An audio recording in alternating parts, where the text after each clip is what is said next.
What's going on, everybody? It's your boy Dead on Dave. Welcome back to the channel, Deadheads. How you guys doing? It is Sunday and it is time for your daily focus. And of course, on Sundays we do viewer questions, and that'll be a lot exciting. I got a lot of things to look into from viewer questions. I got some comments. I got all kinds of things. That'll be a lot of fun. I also have a few news stories I want to talk about. But before all that, let's take care of a little business. Make sure you're checking out all my buddies and everyone within the community that is what I like to affectionately refer to as the Joe Cronin universe.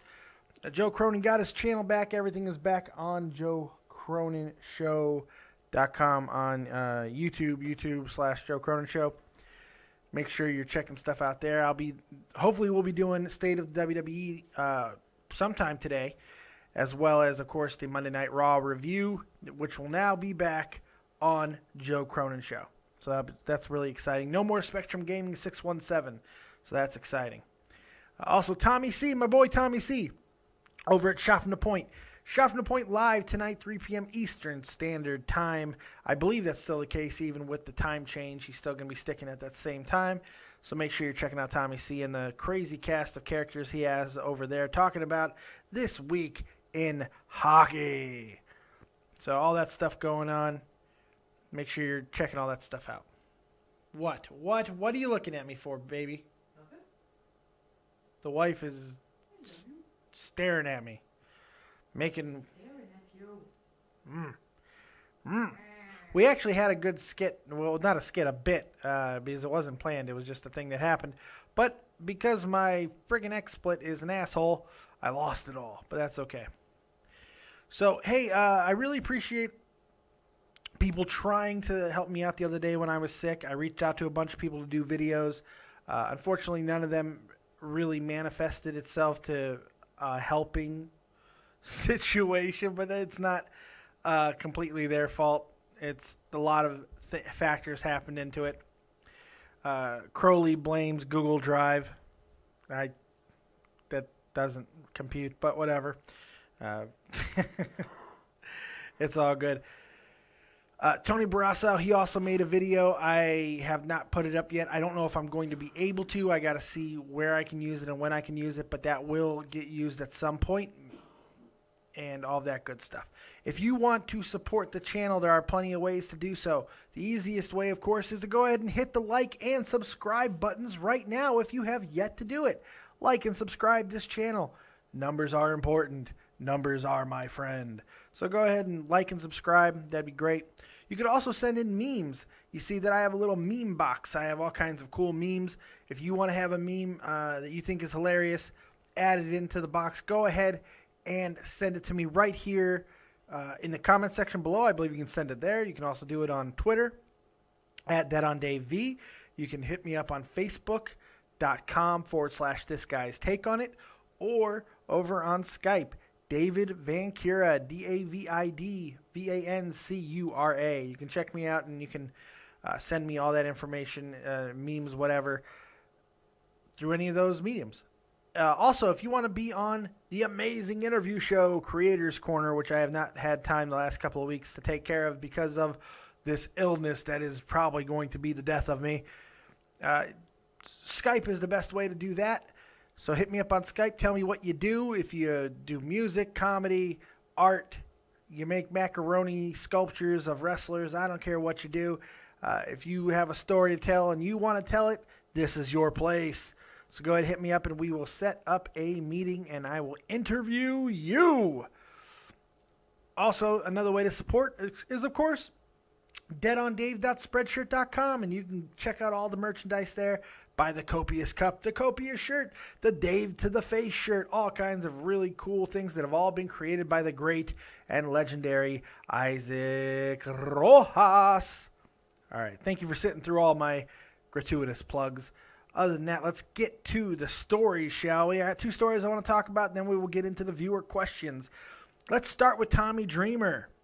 Tommy Dreamer, everybody knows who he is, for ECW original Tommy Dreamer. My wife is shaking her head because she does not know who Tommy Dreamer is, but she doesn't realize she is not my demographic. You're not my target audience. You're not my target audience. If I should be your only audience. Well, how do you figure that? I'm your wife. You don't like anything about me or anything I do. I do. What do you like about me? Go ahead, name 3 things right now. You're so cute. No, that's a lie. That's all you had. That's all you had. You're so cute. That's all you had.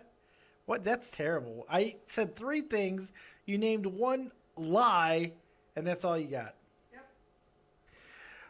Wasting away again in Divorceyville.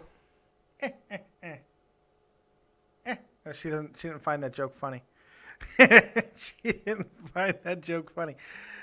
Wives just don't get it. Anyway, Tommy Dreamer, ECW original Tommy Dreamer, is also in charge of House of Hardcore, which is an okay organization. I don't enjoy it that much. I watch it. It's okay. It really does kind of grasp at the people who just want the nostalgic days of over-the-top hardcore stuff and a lot of old-school wrestlers. There are some newer guys there, but the overall product isn't fantastic. But that's really not the point. Tommy Dreamer is on a crusade against illegal pirating. Now, I'm not a fan of illegal pirating. I'm not a supporter of illegal pirating. However, the thing is, Tommy Dreamer, he in particular, along with ECW, is one of the most cited cases of illegal pirating and copyright infringement in the history of law. The things that happened in ECW, the music that they were using for introductions, they were not paying for them. It's well documented. His in particular, some were. Some ended up giving royalties back to some of the artists. Tommy Dreamer was not one of them. Man in the Box is not one of those songs that royalties were given back to the artist for the use during ECW shows and independent shows that Tommy Dreamer used himself. He has been taken to task on Facebook about this subject after he went on a rant about people downloading House of Hardcore. So he had real no defense for it, which is not a big deal because it only makes him a hypocrite, which in a company, in a business, and an industry filled with hypocrites, he's just showing that, it's the status quo. I mean, that's what we know is there, and it's really not a big deal. I don't have a problem with him complaining about the system that he beat previously. Go ahead, do that all you want, but at least you got to come with factual information, Tommy Dreamer. You have to come with things that are accurate. He's saying that illegal downloading in this one show, because it was downloaded 66,000 times, cost him $1 million. Well, see, now that sounds really good, but it's really not accurate, because here's the thing and a reality about downloading and people who do illegal streams. Most of them who pirate, who do steal things, they have no intentions of buying the product in the first place. They're not going to pay for the movie. They're not going to go see a movie and pay $13. They simply won't see it. They'll wait for it to come out on cable. They'll wait for it to be released in another free way. So that's the thing. There's that. With pay-per-views in particular, most people, if they're not paying for it, and they're watching on a legal stream, they never had an intention to buy it, and they weren't going to really. By downloading, it's the only way that they are going to know about the product and the only way that they're going to spread it to other people. So it's arguable if what some illegal, not all, of course, because this is such a touchy subject and it's such a back and forth thing and there are so many gray areas and ways to look at it. It's arguable that Tommy Dreamer didn't actually benefit a little bit from some of the pirating, because people were talking about it and getting it out there to people who do always pay for everything that they buy. And you should, absolutely 100%. You should be paying for everything that you get on the internet. There's no question about that. Support the people who create things. It's the only way the industry is going to continue, mostly. There are a lot of countries where internet laws are very loose, and there are no going after some of these pirates. And that's, that's something that Tommy Dreamer is kind of going crazy over. He has a lot of right to be upset, but he's not coming with complete factual things. And that can be a problem because it's sensationalism. It's sensationalism, and it's to get people into that same mindset and agenda. There's no question that at the end of the day, stealing is stealing. There's no question about that. So, just something I wanted to talk about for a moment. The other big story I wanted to get into is the Curtis Axel rumor, spoiler, whatever you want to call it, for Monday. On Thursday, he announced that he will be fighting Rusev. It has not been, unless I missed it completely, it wasn't said that it was supposed to be for the United States Championship. In fact, he said during his promo that he's going to take on Rusev, beat him, and then he'll have no choice but to face him at WrestleMania.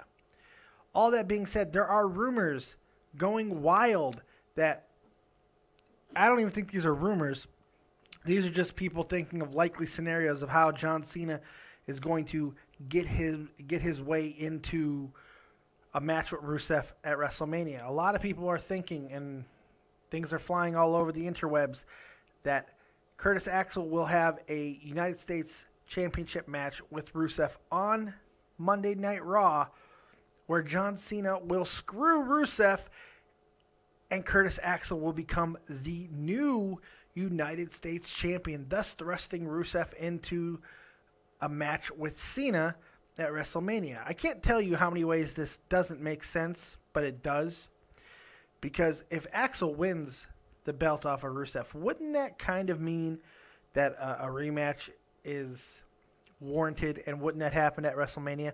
Unless, of course, Axel wins the match against Rusev because Cena screws him, and then the match is restarted, or the rematch happens on SmackDown and Rusev wins the title back, and then he defends it against Cena at WrestleMania. That's quite possible, too. Who knows what they're going to do with that. But I like the fact that Curtis Axel is getting a chance to do these crazy promos, the Hulkamania promos, the AxelMania promos, and he's getting a chance to show his creativity, all his charisma. It's cool. It's a really cool thing, and I'm glad that he's able to do it, and it's been a lot of fun. I'm interested in Curtis Axel for the first time basically since his debut as Curtis Axel. So it's been a lot of fun. I don't know if Cena's actually going to screw Rusev over on Monday and give Curtis Axel the title, if it ends up even being a title match, which as far as I know right now it's not supposed to be. But it's kind of a cool story. It's kind of a cool take on this to make this a little bit more interesting. And it could really work. I think one way or another, Curtis Axel has a chance to be a big winner coming out of WrestleMania, because not only do I think that him being thrust into this feud with Rusev and in some ways Cena is beneficial to him, I think he's got a really, really good chance of winning the Andre the Giant Memorial Battle Royal. Makes a lot of sense to me. But who knows what they're going to do with that, because they might not, nothing might come of this. It's quite possible that they screw him over completely. He gets destroyed by Rusev. He gets eliminated first in the Battle Royal. And he's just a joke. That's quite possible of what's going to happen. I don't think you can put anything over WWE right now. However, the fact that he's doing pretty high-scale promos and vignettes at this point kind of shows me there might be something more to this. It's not really just a Heath Slater thing where Slater would come out, say, one-man band, baby, and then get beat up by a legend. This is a little more in-depth than that. There's merchandise being made and sold because of Curtis Axel, and that means something. If you come up with a concept because he was screwed over at Royal Rumble, and he's turned this into an angle in which WWE has made profit off of, which is a huge thing, believe me, they are going to give Curtis Axel a chance, and that might be very well what we are seeing right now. Now, is that something you want to see? Do you want to see Curtis Axel with a mid-card push? Do you want to see more Curtis Axel? Would you like to see Curtis Axel win the Andre the Giant Memorial Battle Royal? Tell me what you guys think of that in the comment section below. All right, let's get into it, what we are here for, because it is viewer questions day, so let's start there. We're not going to start with a question. We're going to start with a couple comments. We're going to start with Small Afro Games, which, of course, is Jaron Walker. I am not a wiener, damn it. That's what Jaron wanted everyone to know. So thank you, Jaren, but you're a little bit of a wiener. But it's okay. Why don't you give us another weather report? I'm funny. Have not heard from this guy in a while. Black Mamba. I've heard from him a lot, but I haven't given him a shout out in quite a while and read off one of his hilarious comments. So let's do that now. This is in response to my Alberto Del Rio El Patron comment the other day about how he's gotten chunky. Black Mamba writes, "Of course Alberto is heavier. We are fucking Mexicans with fattening food, tortillas and shit all day, every day." Thank you. Okay.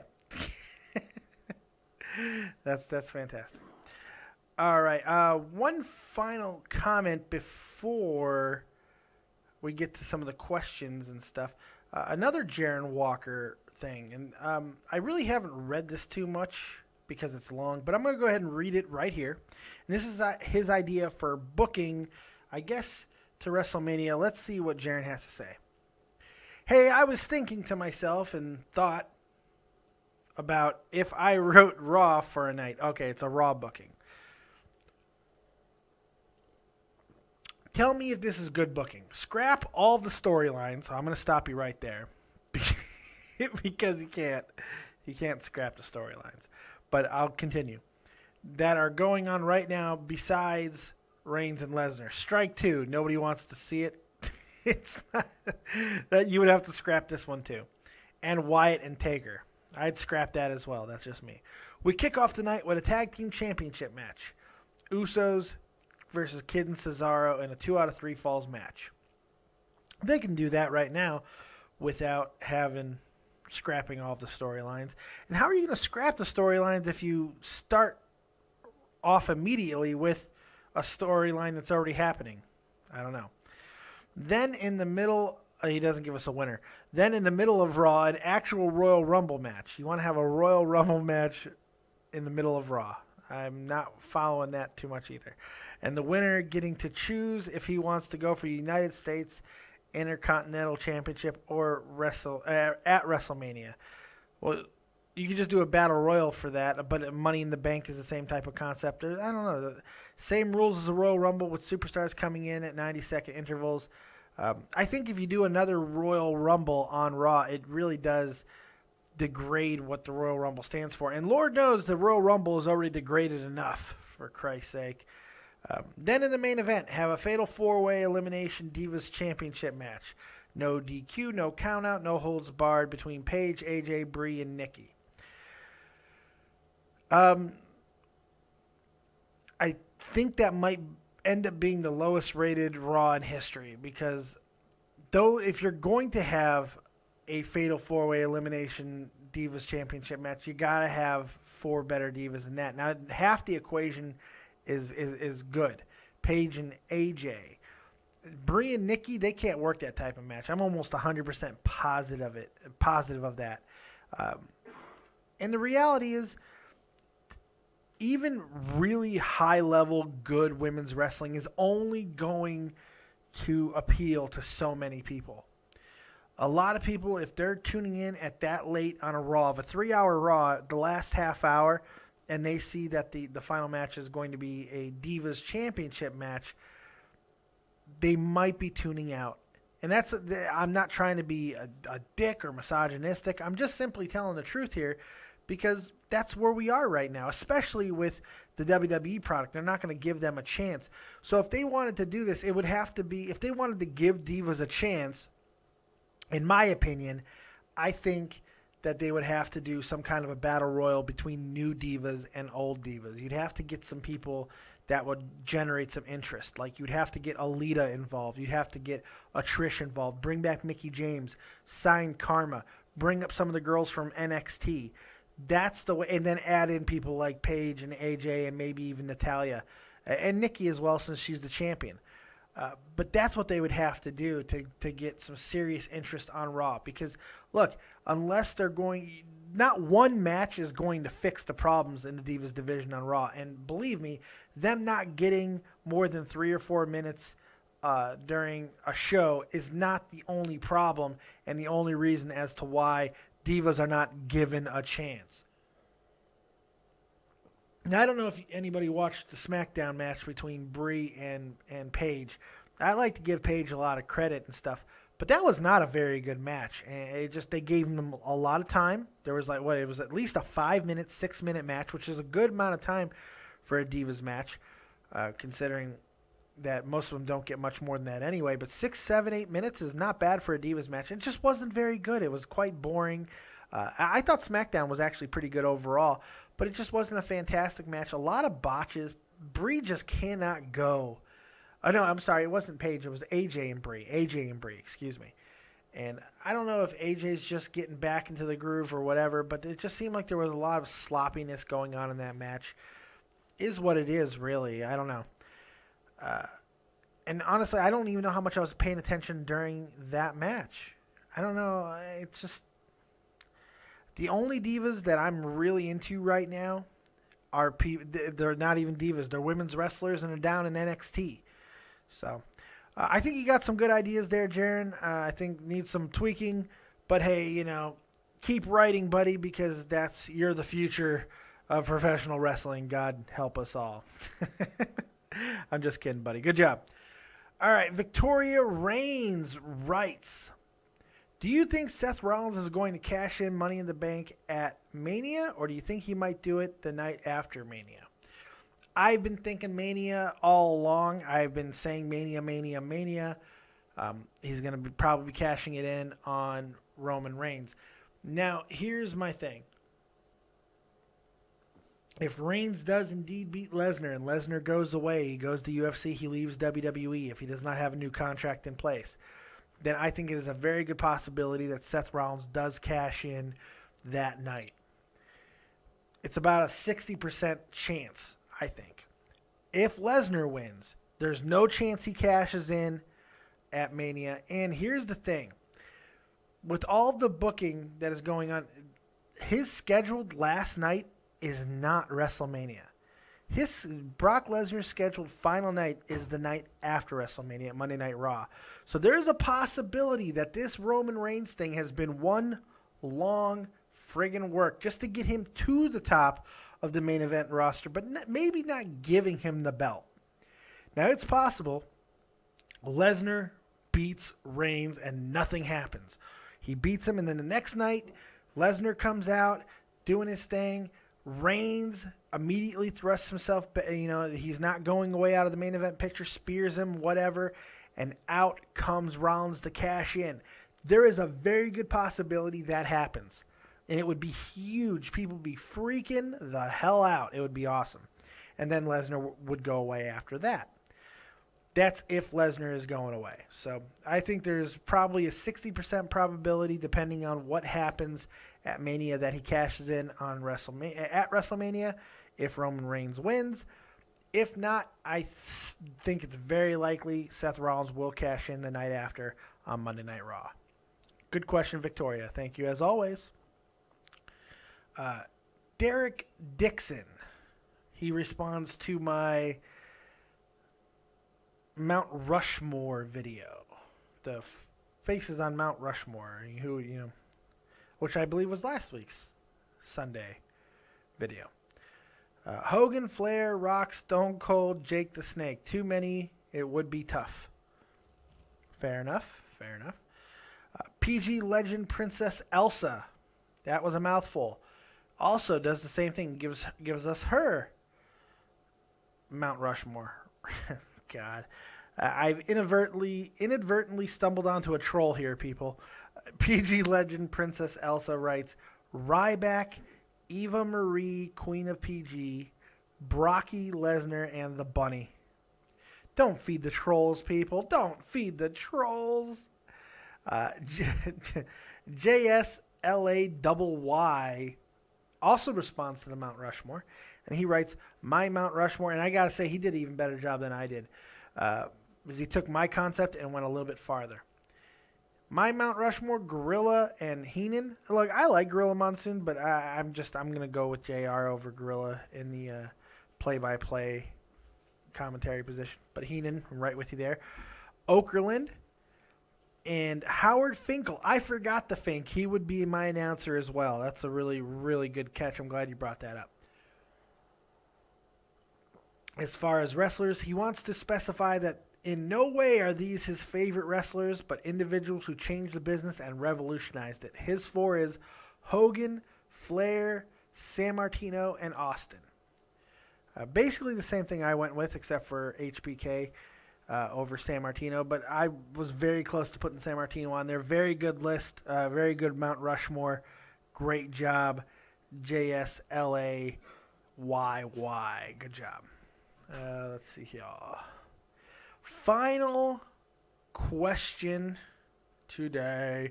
Actually, it's not even a question. It's a correction. Brian Finnegan says, great video, bro. I agree with your number one. I guess this was to my response to my top 5 yesterday. But here's a little correction. It was Brian Clark, formerly Adam Bomb, and one half of Chronic with Brian Adams. That's absolutely true because I said that Brian Adams was, what's his name? Wrath. It was Brian Clark. And that's right. I apologize for that. Good correction. Thank you very much, Brian Finnegan. Thank you, everybody who wrote in on this episode.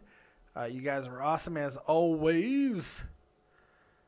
If you want to get your question read next week, make sure you put it right here in the comments section below, and I will answer anything you got, whether it be wrestling, sports, or why am I so stupid? I don't care. Whatever you guys want to write is cool with me.